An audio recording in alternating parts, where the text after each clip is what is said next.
برادران ملت اسلامی، السلام علیکم ورحمۃ اللہ وبرکاتہ۔ الحمدللہ وکفا وسلام علی حبیبہ المصطفیٰ، اما بعد فاعوذ باللہ من الشیطان الرجیم، بسم اللہ الرحمن الرحیم۔ وَأَمَّا بِنِعْمَةِ رَبِّكَ فَحَدِّثْ، صدق اللہ مولانا العظیم۔ بارگاہ رسالت معاب صلی اللہ علیہ وسلم میں درود پاک کا ہدیہ پیش کریں۔ اللہم صلی علی سیدنا محمد معدن الجود والکرم وآلہ واصحابہ الکرام وابنہ الکریم وبارک وسلم صلاة دائمة سرمدا ابدا۔ عزیزان گرامی وقار، ہم ویسے یہاں پر جمعہ کی نماز کے لیے حاضر ہیں اور اللہ کا یہ مقدس گھر ہے۔ یہاں پر تعظیم، عبادت خالص اللہ کی ہوتی ہے۔ یہاں سارے انسان برابر ہیں۔ ہم میں سے دنیاوی اعتبار سے چاہے کسی بھی مقام کا حامل ہو، لیکن یہ گھر ایسا ہے جہاں پر سب کے سب برابر ہیں۔ امیر غریب، فقیر غنی، سب ایک صف میں ہیں۔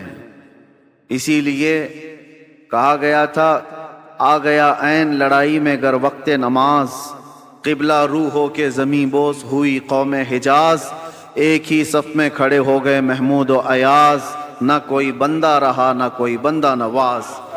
یہ اسلام کی خصوصیت ہے میرے عزیزو، اور اس خصوصیت کو ہمیشہ قائم رکھنا ہے۔ ایک بات، بہت مختصر سا وقت ہے، مولانا نے تو اس کو جلسہ بنا دیا، ورنہ تو یہ جمعہ ہی ہے۔ جمعہ الگ ہوتا ہے، جلسہ الگ ہوتا ہے۔ میں آپ سے ایک بات عرض کرنا چاہتا ہوں، برسوں سے آپ اس عبادت خانے میں یا جہاں پر بھی اپنی پیشانی ٹیکنے کے لیے جاتے ہیں، بچپن سے تو آپ مسجدوں میں جا رہے ہوں گے۔ ایک مسجد ایسی کوئی مجھے بتا دو جہاں خدا کی کوئی تصویر لگائی گئی ہو، کہیں ہے؟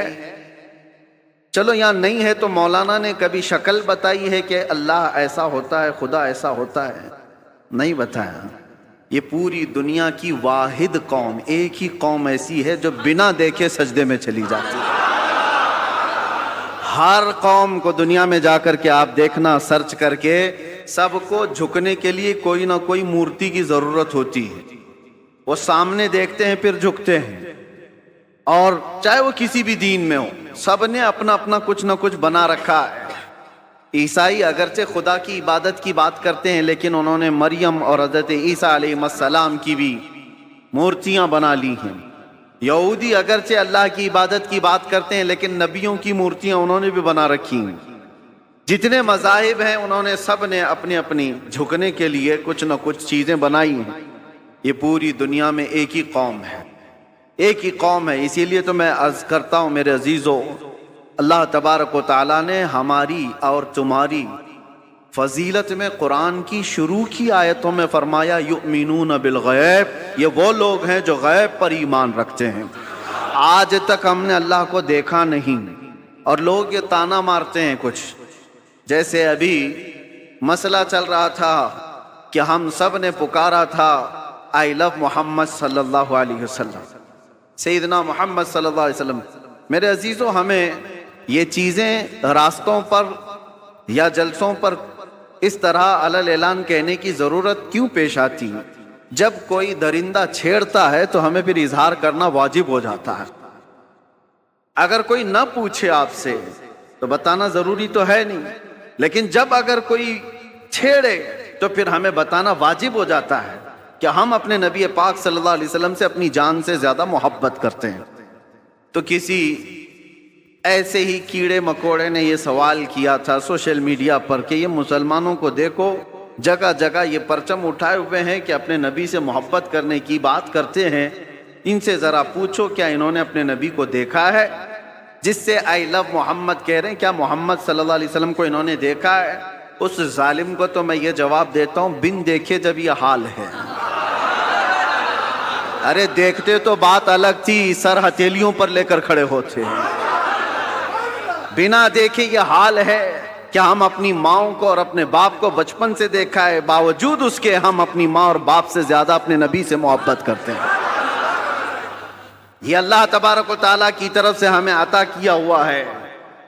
میں آپ سے یہ بات کہنا چاہتا ہوں کہ دنیا اسی میں پریشان ہے کہ ایک ایسی قوم ہے، نہ اپنے خدا کو دیکھیے نہ اپنے نبی کو دیکھیے، لیکن دوسروں کی بنسبت اس قوم کا حال یہ ہے، دوسروں کو پرچار کر کر کے بلانا پڑتا ہے، اور یہ بنا اعلان کے جمعہ میں بھر جایا کرتے ہیں۔ آج تک کبھی جمعہ کا پوسٹر لگتا ہوا دیکھا آپ نے کہ اس مسجد میں جمعہ کی نماز ہونے والی ہے؟ بچپن سے کبھی سنا آپ نے؟ ایک اذان ہوتی ہے ساری صفیں بھر رہی ہیں۔ ہر مسجد کا حال ہے۔ جمعہ میں کون تمہیں دعوت دے کر بلاتا ہے؟ مؤذن صاحب گھر گھر جاتے ہیں، پوسٹر لگایا جاتا ہے، پرچار کیا جاتا ہے؟ نہیں۔ اس بات سے تو دنیا خوف زدہ ہے کہ آخر ان کو کون جمع کرتا ہے ان صفوں میں، اور صفوں میں آنے کے بعد کسی کی کوئی وی آئی پی صف نہیں ہے۔ جو پہلے آیا وہ پہلے بیٹھ گیا۔ وہ کسان کا بچہ بھی سامنے بیٹھ سکتا ہے، کسی غریب مزدور کا بچہ بھی پہلی صف میں بیٹھ سکتا ہے، اور بادشاہ اگر تاخیر سے آئے تو پیچھے ہی بیٹھا رہے۔ یہ نظام کہاں سے ہے؟ یہ آج تک ان کو کون بنا کر رکھا ہے؟ دنیا اس بات سے خوف زدہ ہے میرے عزیزو۔ یہ وہ چیزیں ہیں۔ جارج برنارڈ شاہ ایک بہت بڑا مورخ ہے انگریز، اور اس نے یہ لکھا ہے کہ بہت سارے دنیا میں ریولیوشن آئے، دنیا میں بہت سارے انقلاب آئے، بڑی بڑی شخصیتیں آئیں، جیسے مارکس کا، لینن کا، اور بھی کئی ایسے بڑے بڑے شخصیات آئی، انہوں نے دنیا کے نظام کو بدلنے کی کوششیں کی، لیکن ان کا انقلاب، ان کا ریولیوشن 100 سال سے زیادہ تک نہیں چلا۔ ان کے اپنے شاگرد جب تک تھے تب تک ان کے انقلاب میں دم تھا۔ جارج برنارڈ شاہ کہتا ہے دنیا میں ایک ہی انقلاب میں نے دیکھا ہے، 14 صدیوں کے بعد بھی آج بھی پوری طاقت کے ساتھ قائم ہے، اور وہ انقلاب ہے مکہ کی سرزمین سے اٹھا ہوا، محمد الرسول اللہ کی زبان سے لایا ہوا، اور مدینے کے بادیہ نشین بغیر چپل کے ایک لباس میں چلنے والے وہ صحابہ کا لایا ہوا انقلاب ہے۔ اور زمانہ بدلتا گیا، حکومتیں بدلتی گئی، کتنے طوفان آئے، کتنے اندھیریاں، کتنے کیا کیا آئے، لیکن اس انقلاب میں آج بھی وہ دم ہے، آج بھی وہ اثر ہے کہ ایک بار اگر ان کے نبی کو کوئی چھیڑ لے تو پوری دنیا میں یہ سڑکوں پر آ جاتا۔ یہ بات میں آپ کو اس لیے کہہ رہا ہوں، یہ جان ابھی تک باقی کیوں ہے؟ 1400 سال ہو گئے، یہ جان باقی ہے۔ آپ کو پتہ ہے، میں آپ کو بہت بڑی بات کہنے جا رہا ہوں، توجہ۔ یہ جمعہ آج تک ہمارے سلامت ہیں۔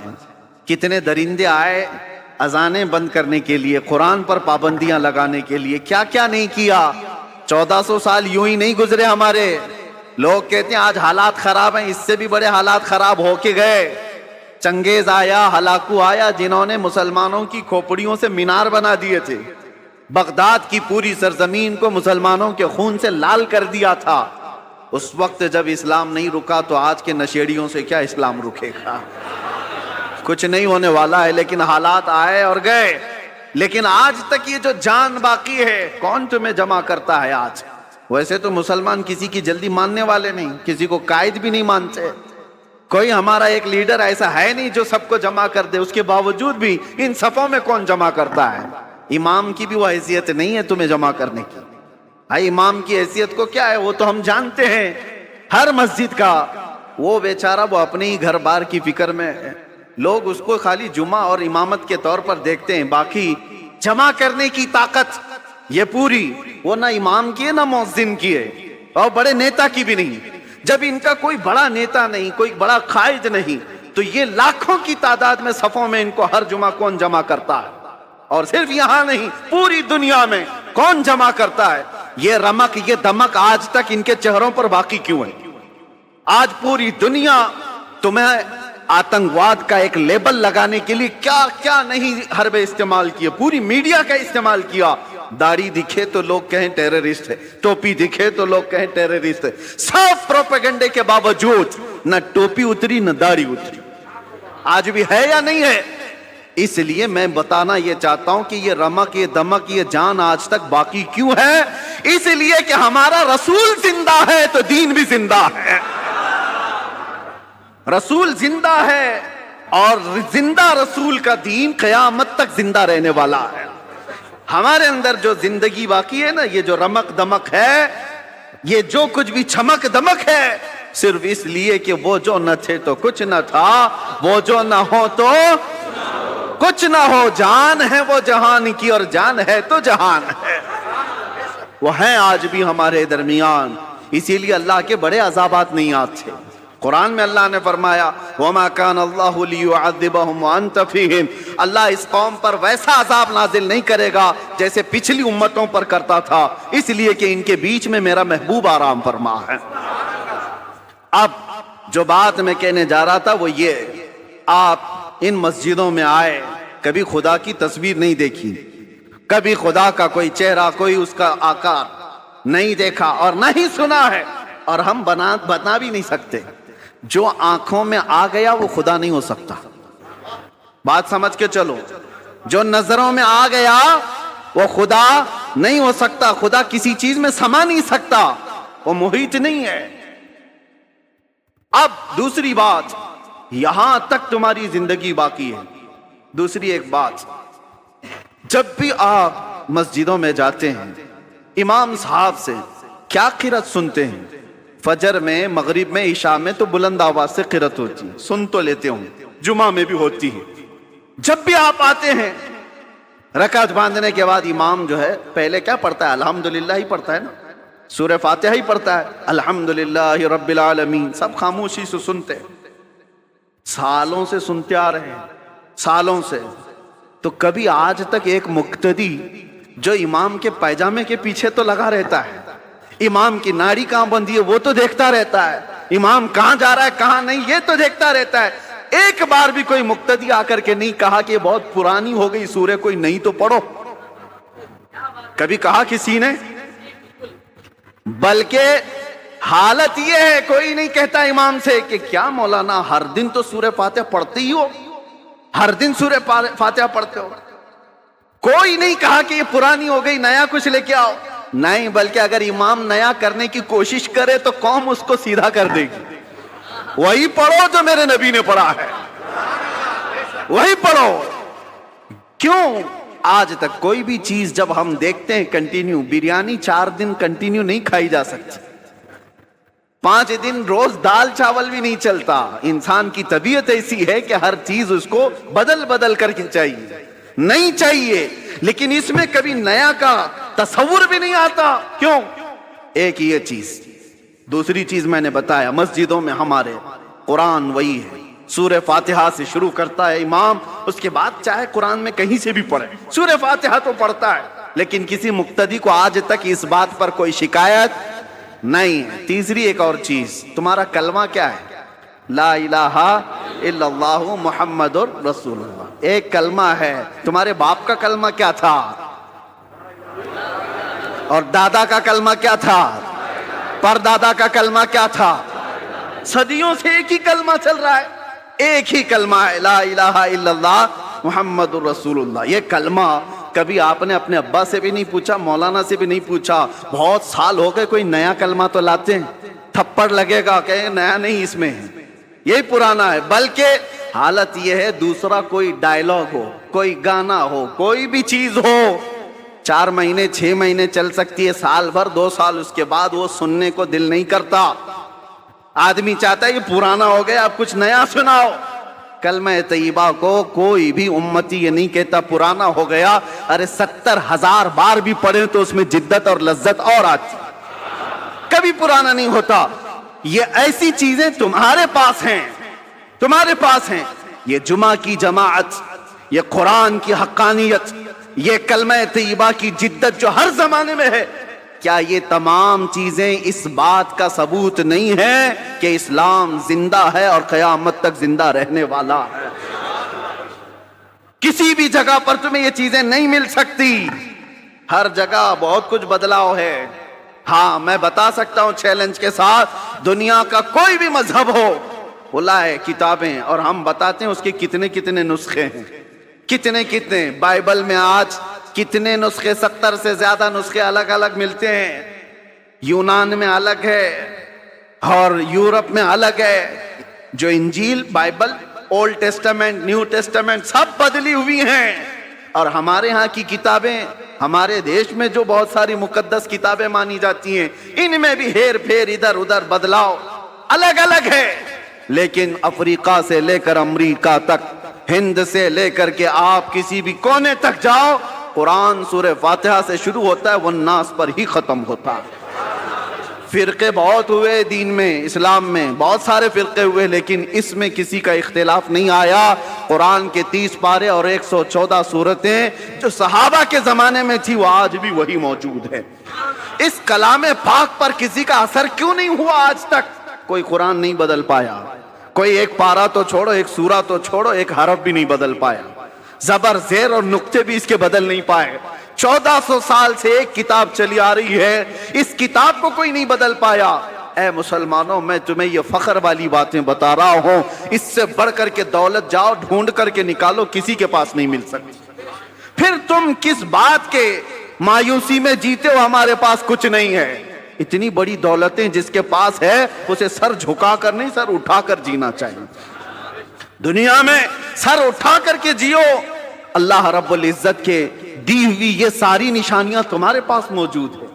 چلو ہم کہانیوں, جس کو یہ لوگ کہتے ہیں کہانیاں ہیں, غوث پاک کی کرامت سناؤ تو کہیں کہانی ہے, غریب نواز کی کرامت سناؤ تو کہیں کہانی ہے, حضور پاک صلی اللہ علیہ وسلم کے معراج کا واقعہ سناؤ تو کہتے ہیں کہانی ہے. تم کو یہ لگتا ہے پرانی باتیں کہانیاں ہیں تو ٹھیک ہے, لیکن جو قرآن آج تک موجود ہے اس کا جواب تو لا کر کے دے دو. یہ جو قرآن ہے یہ تو کہانی نہیں, تمہارے پاس ہے. اور قرآن جگہ جگہ چیلنج کرتا ہے. اللہ خود فرماتا ہے فَأْتُوا بِسُورَةٍ مِّن مِّثْلِهِ, اگر ہمت ہے تو اس کی طرح کی ایک سورہ بنا کر کے لاؤ. اور یہ 1400 سال پہلے کیا ہوا چیلنج ہے. آج تو دنیا بہت ترقی کر چکی ہے, ٹیکنالوجی میں کہاں تک جا چکی ہے. پیٹروٹ میزائل اور منٹوں میں ادھر سے ادھر سفر کرنے والے, ان سارے ٹیکنالوجی کے بادشاہوں سے کیوں نہیں پوچھتے کہ ایک قرآن کیوں نہیں بنا پاتے, کیوں نہیں لائے؟ میرے عزیزو, اللہ کا یہ وعدہ ہے. اللہ فرماتا ہے قُلْ لَئِنِ اجْتَمَعَتِ الْإِنسُ وَالْجِنُّ عَلَىٰ أَن يَأْتُوا بِمِثْلِ هَٰذَا الْقُرْآنِ لَا يَأْتُونَ بِمِثْلِهِ وَلَوْ كَانَ بَعْضُهُمْ لِبَعْضٍ ظَهِيرًا. اے رسول پاک آپ کہہ دیں سارے انسان مل جائیں, سارے جنات مل جائیں, سب مل کر کے ایک دوسرے کی مدد کر کے ایسا قرآن بنانا چاہیں, اللہ فرماتا ہے تب بھی وہ نہیں لا سکیں گے, نہیں لا سکیں گے. اللہ کا وعدہ ہے. تو آج تک جو اس کتاب کا مثل نہیں لا سکا وہ کتاب تمہارے پاس ہے, وہ قرآن تمہارے پاس ہے. مجھے بتاؤ اس سے بڑھ کر کے دولت اور کیا ہے؟ اس سے بڑھ کر کے دولت کیا ہے تمہارے پاس؟ یہ زندہ جاوید معجزے ہیں. اب یہ سب چیزوں کے بعد پھر میں آپ سے اخیر میں اتنا کہنا چاہوں گا, جس کے پاس اتنی قیمتی چیزیں ہیں اس کو اعلیٰ حضرت کی یہ بات سننا چاہیے. اعلیٰ حضرت کیا کہتے ہیں؟ سونا پاس ہے, سونا بن ہے, سونا زہر ہے. اٹھ پیارے, 3 بار سونے کا لفظ استعمال کیا. سونا پاس ہے تیرے, اس کا مطلب کیا ہے؟ گولڈ. سونا پاس ہے, سونا بن ہے. بن کہتے ہیں جنگل کو. سونا جنگل سنا ہے نا, خالی پڑا ہوا جنگل ہے جہاں درندے, اس کو سونا جنگل کہتے ہیں. یعنی سونا پاس ہے تیرے, گولڈ پاس ہے, اور جنگل والا راج ہے. اور ایسے وقت میں سو کر کے رہنا یہ تو زہر ہے. اٹھ پیارے, ایسے وقت میں سونا زہر ہے. اٹھ پیارے, تو کہتا ہے میٹھی نیند ہے تیری متھی نرالی ہے, آنکھ سے کاجل صاف چرا لے یہاں وہ چور بلا کے ہیں, تیری گٹھری تاکی ہے اور تو نے نیند نکالی ہے. اور یہ دنیا کا حال یہ ہے, شہد دکھائے زہر پلائے, شہد دکھائے زہر پلائے, قاتل ڈائن شوہر کش. 3 لفظ اعلیٰ حضرت نے کہا. یہ دنیا کیسی ہے معلوم ہے؟ یہ قاتل ہے, یہ ڈائن ہے, یہ شوہر کش ہے. ایسی عورت کے یہ 3 لقب ہے. قاتل مطلب مرڈر کرنے والی, اور ڈائن کہتے ہیں وہ عورت جو روز شوہر بدلتی ہو, روز شوہر بدلتی ہو, اس کو ڈائن کہتے ہیں. یہ عورت کے لیے گالی ہے. اور شوہر کش کس کو کہتے ہیں؟ شوہر بدلنے والی تو ڈائن ہے, لیکن اپنے ہی شوہر کو مار دیتی ہو وہ شوہر کش ہے. دنیا کو اعلیٰ حضرت کہتے ہیں 3 چیزیں یہ دنیا کے اندر ہے. جو اس سے محبت کرتا ہے جو اس کے پیچھے بھاگتا ہے یہ دنیا اس کو مرڈر کرتی ہے، اس کا قتل کرتی ہے اور پھر بدل لیتی ہے، دوسرا آ جاتا ہے، آج لاکھ روپے تمہارے جیب میں، کل یہ پیسے کسی اور کے جیب میں، یہ روز بدلتی ہے اپنا عاشق، اور پھر جو اس سے عشق کرتا ہے اس کو مار بھی ڈالتی ہے، مار ڈالتی ہے۔ اعلیٰ حضرت فرماتے شہد دکھائے، زہر پلائے، قاتل ڈائن، شوہر کش، اس مردار پہ کیا للچائے، دنیا دیکھی بھالی ہے، وہ تو نہایت سستا سودا بیچ رہے ہیں جنت کا، ہم مفلس کیا مول چکائیں، اپنا ہاتھ ہی خالی ہے۔ میرے عزیزوں، اس لیے میں کہتا ہوں جس کے پاس اتنی قیمتی چیزیں ہیں اسے سونا زیب نہیں دیتا، اسے غفلت کی نیند زیب نہیں دیتی، اسے بزدلی اچھی نہیں لگتی، اس لیے جیو تو شیروں کی زندگی جیو۔ اور میرے علاقے کے شیر میسور ٹیپو سلطان شہید رحمت اللہ تعالی علیہ کا فرمان تھا، گیدڑ کی 100 سالہ زندگی سے شیر کی 1 دن کی زندگی بہتر ہے، بزدلوں کی طرح گھٹ گھٹ کر کے لمبا جینے سے بہتر ہے علل اعلان 1 دن جی کر کے چلے جائیں، اس لیے کہ ہمیں پتا ہے تلوے چاٹنے والوں کی تاریخ نہیں لکھی جاتی، باطل سے ٹکرانے والوں کی تاریخ لکھی جاتی ہے۔ آپ کو ڈر کس بات کا؟ آپ مجرم قوم سے ہیں، آپ چور قوم سے ہیں، آپ کا کیا خوف ہے، کس بات کا ڈر ہے؟ کیا قرآن جھوٹا ہے؟ کیا اللہ تبارک و تعالیٰ کی شان میں کوئی کمی ہے؟ میرے نبی پاک کے اخلاق میں کوئی کمی ہے؟ سب کچھ تمہارے پاس اچھا ہے، تو پھر ڈرنا اور سہمنا کیا؟ میرے عزیزو، آپ سب اگر اس بات کا انتظار کرتے رہیں، جیسے کہتے ہیں حالات بہت برے ہیں، حالات بڑے خراب ہیں، ایک بات یاد رکھو، جو بندہ یہ سوچتا ہے کہ پوری ٹریفک خالی ہو تب میں ڈرائیونگ سیکھوں گا تو پھر وہ بوڑھا ویسی ہی ہو جائے گا۔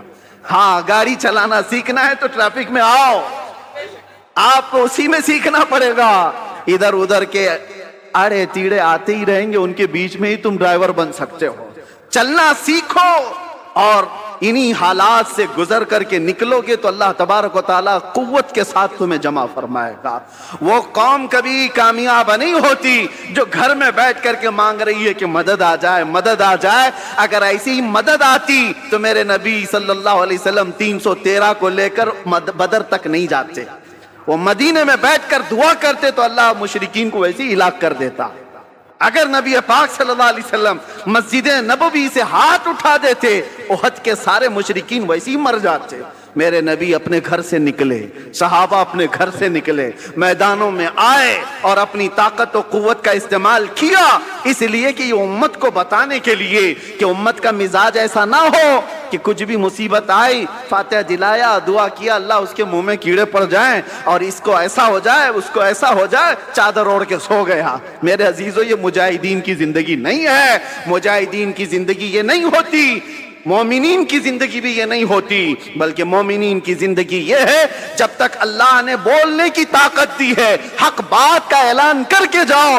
اگر امام حسین رضی اللہ تعالیٰ عنہ کے ماننے والے ہو تو کبھی دل پر ہاتھ رکھ کر کے سوچو، ایک بار صرف اگر امام حسین سمجھوتا کر لیتے تو ان کا پورا خاندان بچ گیا ہوتا۔ ان کا خاندان بچنا کیا، مدینے کی گورنری مل جاتی، بہت بڑی وزارت مل جاتی، لیکن حسین اعظم کا مزاج یہ تھا، نہیں، جب کفر و شرک یا فسق و فجور چھا رہا ہو اس وقت سمجھوتے نہیں کیے جاتے، اس وقت میدان میں نکل کر حق بات کا اعلان کیا جاتا ہے، چاہے گردن بھی چلی جائے۔ حسین کا یہ مزاج ہے، ہم یہی اعلان کرنا چاہتے ہیں، اگر گردن چلی بھی جاتی ہے ہمیں اس کی پرواہ نہیں ہے، کیونکہ ہم پروانے ہیں اور شمع کے اطراف مٹنا ہی پروانے کا کام ہے، شمع کے ارد گرد مٹ جانا ہی پروانے کا کام ہے، اور ختم ہونے سے کسی کے اسلام ختم نہیں ہوتا، اسلام زندہ ہوتا ہے ہر کربلا کے بعد، اسلام زندہ ہوتا ہے ہر کربلا کے بعد۔ بس میں آپ سے یہ گزارش کرنا چاہوں گا، آپ جس طریقہ کار کو جو نوجوانوں نے آج پکڑ رکھا ہے اس سے توبہ کر لیں۔ یہ نشہ کا ماحول، یہ خرابیوں کا ماحول، یہ جو دور دورہ چل پڑا ہے، اے نوجوانوں، یہ تمہاری زندگی کو سیب نہیں دیتا، یہ شیوا امت مصطفیٰ کا نہیں ہے۔ قرآن میں جس امت کو اللہ نے خیر امت کہا ہے، سب سے بہترین امت، کیا وہ بہترین امت آج نشہ کے اڈوں پر بیٹھ سکتی ہے؟ کیا وہ بہترین امت تاش کے پتوں پہ اپنی زندگی گزارے؟ کیا وہ بہترین امت رات بھر یہ سارے سوشل میڈیا پر اپنا وقت برباد کرے؟ یہ خیر امت کا لقب اللہ نے تمہیں قرآن میں عطا کیا، اس کا پاس و لحاظ تو رکھو۔ اور تمہیں اللہ تعالیٰ نے اتنا محفوظ رکھا، اتنا محفوظ رکھا، قسم رب ذوالجلال کی میں آپ کو بتاؤں، ابھی بھی ہم جمعہ پڑھیں گے، آپ کی پیشانیاں سجدے میں جاتی، سب کی پیشانیاں سجدے میں جاری۔ ایک بات کا خیال رکھنا، انسان کو زندگی میں سب سے زیادہ ضرورت کس چیز کی ہے؟ وہ رزق کی ہے، کھانے کی ہے۔ کھانا کھائے بغیر انسان زندہ نہیں رہتا۔ مال نہ ہو، کپڑے نہ ہو تو بھی جی لے گا، گھر نہ ہو تو بھی جی لے گا، کھانے کے بغیر نہیں رہ سکتا۔ کھانا تو اس کے لیے، یہ تو پیٹرول ہے، بغیر اس کے انجن چلے کیسے؟ لیکن آپ نے کبھی محسوس کیا، بکری کو بھی کھاتے ہوئے دیکھا آپ نے، بیل کو بھی کھاتے ہوئے دیکھا، بھینس کو بھی کھاتے دیکھا، اونٹ کو بھی دیکھا ہوگا، جس کو بھی دیکھا ہوگا۔ جانوروں میں اکثر و بیشتر، اکثر، حتیٰ کہ شیر کو ہی لے لو، وہ جب بھی کھاتے ہیں تو چاٹ کے کھاتے ہیں زمین پر۔ کھانا کچھ بھی ڈالو آپ، چارہ، بکری سر جھکا کر کھائے گی، بیل سر جھکا کر کھائے گا، بھینس سر جھکا کر کھائے گی۔ لیکن قربان جاؤ رب تبارک و تعالیٰ کی اس عطا پر کہ اللہ نے تمہارا سر رزق کے سامنے بھی جھکنے نہیں دیا۔ کیوں؟ جو سب سے زیادہ ضروری ہے تمہاری زندگی میں وہ رزق ہے، رب تعالیٰ نے ہاتھ دیے، اٹھاؤ اور کھاؤ، اس لیے کہ پیشانی اس رزق کے سامنے نہیں جھکنی ہے، رزاق کے سامنے جھکانا ہے، رزاق کے سامنے جھکانا ہے۔ اس پیشانی کو اللہ نے اتنا محفوظ رکھا ہے، اتنا محفوظ کہ ہم اپنی سب سے زیادہ ضرورت مند چیز پر بھی نہیں جھکتے۔ نہ ہم اولیاء کے سامنے جھکتے ہیں، نہ ہم رسولوں کے سامنے، نبیوں کے سامنے، کسی کے سامنے سر جھکانے کی اجازت نہیں ہے۔ سجدہ کرنا ہے تو صرف اور صرف اللہ رب العزت کی۔ یہ ہماری شریعت ہے کہ نہیں ہے؟ سجدہ کسی کے لیے نہیں جائز۔ اللہ کے نبی نے فرمایا ہے اگر سجدہ اللہ کے علاوہ کسی اور کے لیے جائز ہوتا تو اللہ تبارک و تعالیٰ سب سے پہلے اپنے نبی کو سجدہ کرنے کا حکم دیتا۔ اللہ کے بعد سب سے بڑا مقام رسول اللہ کا ہے۔ یہ پیشانی اتنی محفوظ اللہ نے رکھی، خالص اپنے لیے بنایا، اپنے لیے بنایا۔ آج اس پیشانی کا ہم کہاں استعمال کر رہے ہیں، کس کے سامنے جھک گئے۔ اسی لیے میرے عزیزو، اگر تم دنیا کے سامنے جھکتے رہو گے، ذلیل ہوتے ہی رہو گے، ذلیل ہوتے ہی رہو گے، اور ایک جگہ نہیں 1000 جگہ جھکنا پڑے گا، 1000 جگہ۔ اور اقبال اسی کو کہتا ہے، وہ ایک سجدہ جسے تو گراں سمجھتا ہے، وہ ایک سجدہ جسے تو بھاری سمجھتا ہے، ارے 1000 سجدوں سے دیتا ہے آدمی کو نجات۔ ایک بار یہاں جو جھک گیا، اللہ اس کو دوسری جگہ جھکنے نہیں دیتا، تمہاری پیشانیوں کو محفوظ رکھتا ہے۔ الحمدللہ ہم نے پریکٹیکل دیکھا بھی ہے یہ ساری چیزیں کہ اللہ اس کے رسول کے لیے جو مضبوطی سے کھڑا ہوتا ہے، اللہ حالات اس کے لیے ویسی ہی مناسب فرما دیتا ہے۔ ہم نے اپنے سفر میں دیکھیں کیسے کیسوں کو دیکھا ہے۔ ہم لوگ یہ سوچتے ہوں گے وہاں ایسا ہو رہا ہوگا، ویسا ہو رہا ہوگا، بہت کچھ باتیں افواہیں اڑتی رہتی ہیں، لیکن ہم نے جو دیکھا ہے اچھوں کے دلوں کو نرم ہوتے ہوئے بھی دیکھا ہے۔ ہم کھڑے ہیں تو کچھ لوگوں کو تعظیم کرتے ہوئے بھی دیکھا ہے۔ 9 گھنٹے کا سفر کیا، اور وہ بھی ڈپارٹمنٹ کے سارے لوگ بندوق تانے ہوئے، ہتھکڑیاں باندھے ہوئے، سارے ایسے بھی سفر کیے، لیکن اللہ رب العزت کو گواہ بنا کر آپ کے سامنے عرض کرتا ہوں، جب نماز کا وقت آتا، مغرب ہو جائے، عشاء ہو جائے، اس بھری گاڑی میں بھی اگر میں کہتا مجھے نماز پڑھنا ہے، سارے روک لیتے اور ہماری نماز بھی پڑھا دیتے تھے۔ ہمارا اپنا کوئی نہیں تھا، وہ گن تانے ہوئے لوگ بھی ہمیں ہماری چادر پر نماز پڑھنے کی اجازت دیتے تھے اور نماز پڑھ لیتے تھے۔ کئی مرتبہ گاڑی کو رکایا گیا، وہاں نمازیں ادا ہوئی۔ میں یہ اپنی تعریف میں نہیں کہہ رہا، اس بات کے لیے کہہ رہا ہوں کہ رب کے سامنے جو جھکتا ہے، اللہ دوسروں کے سامنے جھکنے سے بچا لیتا ہے، اور راستے اس کے لیے اللہ ہموار فرماتا ہے۔ تم بہانے کرتے رہو گے، 1000 بہانے آتے رہیں گے۔ ایک بار اللہ کی بارگاہ میں اپنے آپ کو سپرد کر کے تو دیکھو، اگر دنیا ایک دروازہ بند کرتی ہے، مولا 70 دروازے کھول دیتا ہے۔ رب تبارک و تعالیٰ کہنے سننے سے زیادہ عمل کی توفیق عطا فرمائے۔ ویسے یہ جلسہ نہیں تھا، یہ جمعہ ہے، لیکن بہرحال آپ کا جوش جمعہ کو بھی جلسہ بنا ہی دیتا ہے۔ بہرحال اللہ تبارک و تعالیٰ میرج کی سنیت کو ہمیشہ شاد و آباد رکھے، اولیاء کاملین کے غلاموں کو اللہ تعالیٰ خوشحال رکھے، اور ہر گھر کی سنیت اور یہاں کے عقیدہ اہل سنت کو اللہ محفوظ رکھے۔ قیامت تک تمہاری نسلوں میں مولا عاشقان مصطفیٰ پیدا فرمائے۔ ہماری اولاد کو، ہمارے خاندانوں کو اللہ بدعقیدہ اور گمراہ ہونے سے محفوظ فرمائے۔ وآخر دعوانا ان الحمد للہ رب العالمین۔ لبیک یا رسول اللہ۔